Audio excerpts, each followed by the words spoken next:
Hey guys, welcome back to my channel. I have another crime for you guys. I want to share the screen with you guys.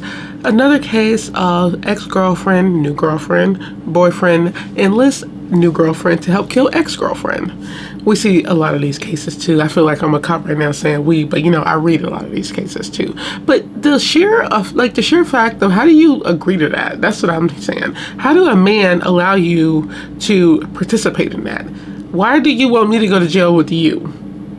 Why should I kill her because she's your ex-girlfriend? Am I that jealous? That's what I'm thinking about in this case. So we have a case where a man and his new girlfriend put his ex-girlfriend in a wheelchair, strapped her down, killed her, threw her to the woods, attacked her, and buried her in a shallow grave. That was a mouthful. So let's get into it. A man and his new girlfriend strapped his ex-girlfriend to a wheelchair, rolled her out to a wooded area where he executed her, and buried her body in a shallow grave. Those are the two dummies. And yes, I use that word I use it a lot, y'all, but it's definitely necessary. These are the two people. His name is Tony Charbonnet, and her name is Brandy Luffy. A man beat his ex-girlfriend during an argument and stomped on her before enlisting the help of his new girlfriend and strapping his ex into a wheelchair and rolling her into the woods, where the couple executed her and buried her in a shallow grave in Missouri. Tony L., who is 36, Brandy Luffy, who is 40, are charged with first-degree murder, kidnapping, abandonment of a corpse, and tampering with evidence. Washington County Sheriff Zach identified the victim to St. Louis affiliate as 43-year-old Amy Hogue, who was reported missing by her family in mid-July. That's a lot. It's sad. It's like, I just don't understand how somebody would agree to this. Why would you want to do this to somebody? And you stomped on her, you beat her, you took her out there, y'all killed her and threw her in a grave. Like, the sheer just brutality of this, and you know, disregard for human life. That's what all these cases are, disregards of human life. Also, I think that being charged with like abandonment of a corpse is so crazy. Anything doing with a corpse, because you know, you get tampering with a corpse, stuff like that is so eerie to me and so scary, because you really got these people like throwing dead bodies just around like it ain't nothing. The woman, after she's dead, you're making a grave, throwing her in there like she's like nothing. When I think about it like that, it's really scary, the fact that people actually do this. There are people that really are killing. Realistically, I know that people kill, but it's like people are really getting taken out by others, and they are really just like killing like it ain't nothing. I always say this, or I've just started saying this, but people don't realize that once you kill somebody, they can't come back. How can you hate somebody that much to not want them to ever come back or ever to be alive again? I don't understand that. I have a feeling that he was abusive or something in her relationship, and that he's probably abusive in this relationship. That's just coming from, you know, the fact that he can do that. Also, he asked her, but I got a feeling there was a little forcement going on, because who would really agree to this? Did she really hate the girlfriend that much, or she just really wanted to please him? Which one is it? According to a probable cause arrest affidavit, the dude punched and stumped her during an argument. He and Luffy then allegedly bound her hands and feet to a wheelchairs with ratchet straps. While Hogue was tied down, the two defendants reportedly grabbed shovels, tarps, a pickaxe, and a gun. They put Hogue into the back of his truck, or his vehicle, and drove her to a wooded area near his house, the affidavit said.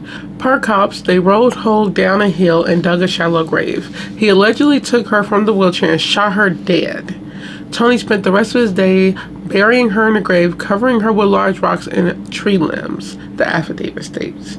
Luffy served as the lookout to make sure no one came to the area, detectives wrote. The suspects then burned the ratchet straps and tarp before ditching her purse in a river in Jefferson County, according to the affidavit. Luffy allegedly admitted to the detectives her involvement in the murder and led them to her body. She had a bullet hole in her skull, Washington County prosecuting attorney John said in the statement. This case is horrifying in every aspect, and my office will not rest until the victims' killers are brought to justice. It's just sad knowing, like, I don't want to imagine what she went through. Shot in the head, strapped down, like, y'all, they tied her hands and arms, so I'm wondering if they tied her arms to the side, or to the bottom. Either way, it's sad. I feel like they tied it to like the wheel. Why would you torture? This is pure torture. Like, knowing that you see weapons that they're going to use on you. They're burying a grave. And I guess the pickaxe was to cut down tree limbs. But he really tried to plan this and to get away with it, but it didn't work. The woman ended up ratting him out anyway. I'm guessing they cut a deal. That's why she talked. They say she only served the lookout, but a lookout is the same thing basically, because you're allowing it to happen as well. I doubt she probably had any say-so in this. I don't know, because anybody who do this is a crazed person, and I don't think he's obviously the ringleader of this. But it's weird. It's like just seeing your killer before you die, because he most likely shot her in the head while she was still tied down. That's insane. According to Jones, Charbonnet, I hope I'm saying that right, don't really care if that's the man, had 2 prior domestic violence cases against Hogue. I told y'all.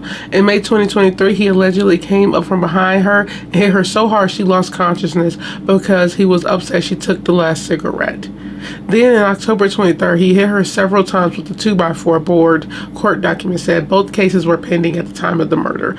This crime is heinous and it was pointless. That makes it even worse, the fact that she finally got enough and she was ready to leave and get away from the situation, and she was killed for it. Y'all, I knew it. I knew he had like some domestic violence cases, because like dudes who do this stuff, like he killed her for a reason. It's like, what reason was that? Obviously there's no reason to kill anybody, but he had a vendetta against her for no reason. Maybe he just hated her, and it's insane, but I knew it. It's always like that. Y'all, it couldn't be me. I swear to God, the day a man put his hands on me is over. I'm gonna kill him. That's just what it is.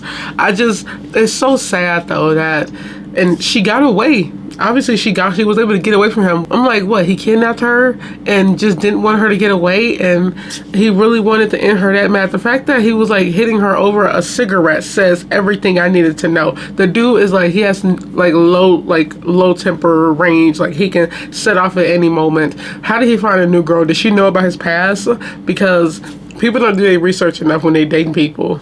And then it was pending, y'all. Now, I'm about to say it. Why was this man not in jail? But they don't put a lot of domestic violence suspects in jail until it get really bad, unfortunately. They be in there for like a year or 2 or like 5 years, but they could get out on probation. These people be out and about planning something else, and who knows what he was capable of. But she showed it.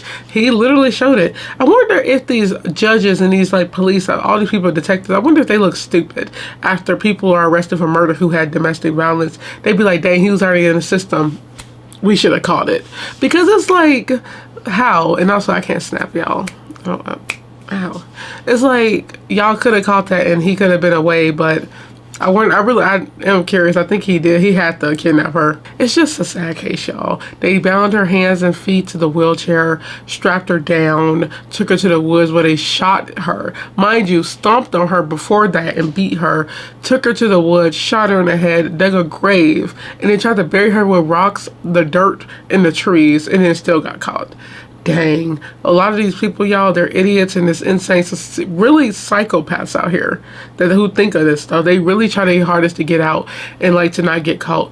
And also, the last thing I want to say, I'd be so afraid like when hiking and stuff. I'd be like, I really hope I don't ever find that body. But it's so sad too, because you'd be like, people be just like hidden in all these places. You actually think about it, we walking on stuff and people could be under us. Obviously not a graveyard, but like they behind bodies like it ain't nothing nowadays. No, actually forever. They've been hiding them since like the 70s. My biggest fear is like coming up on a dead body, but I would be crying like crazy calling. I wouldn't be able to talk. But the other side is that I would be happy somebody found peace, that they finna get closure, hopefully. So that's just my biggest fear. I don't ever want to do that. That is so sad and so frightening. I will be traumatized, but I will also be relieved that somebody is about to go home. So on that note, I hope you guys enjoyed this video. Be careful who you date out there. They can seem like the perfect guy. He don't look like the perfect guy. This dude did not. I don't know how he got her. They just look like beer belly, and then they ain't big, but like biker people who drink all day and smoke. If that's you, well, sorry. I don't care. So on that note, I hope you guys enjoyed this video. Stay safe out there. Be careful and look behind you all the time. And I'll let you guys go. Bye.